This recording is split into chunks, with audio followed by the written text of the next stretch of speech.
Soya fry తయారు చేసుకోవడానికి కావాల్సిన పదార్థాలు: నానబెట్టిన సోయా, ఉల్లిపాయ ముక్కలు, కరివేపాకు, టమాటా ముక్కలు, పచ్చిమిర్చి ముక్కలు, కొత్తిమీర, నూనె, పసుపు, సైంధవ లవణం, అల్లం వెల్లుల్లి పేస్ట్, మిరియాల పొడి, ధనియాల పొడి, కారం. సోయా ఫ్రై తయారు చేసుకునే విధానం: ముందుగా స్టవ్ వెలిగించి పాన్ పెట్టుకుని 2 చెంచాల నూనె వేసి వేడి చేసుకోవాలి. నూనె వేడయ్యాక 1 కప్పు ఉల్లిపాయ ముక్కలు, కరివేపాకు, పచ్చిమిర్చి ముక్కలు, పావు చెంచా పసుపు, 1 చెంచా అల్లం వెల్లుల్లి పేస్ట్ వేసి పచ్చివాసన పోయేంత వరకు వేగించుకోవాలి.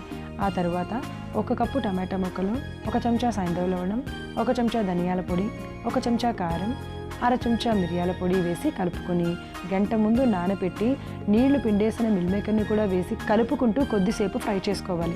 చివరిగా కొత్తిమీరను చల్లి మరొకసారి కలిపి స్టవ్ ఆఫ్ చేసి సర్వింగ్ ప్లేట్లోకి తీసుకుంటే విటమిన్ B12ని శరీరానికి అందించడమే కాకుండా దగ్గు, జలుబు వంటి సమస్యలను కూడా తగ్గించే సోయా ఫ్రై రెడీ.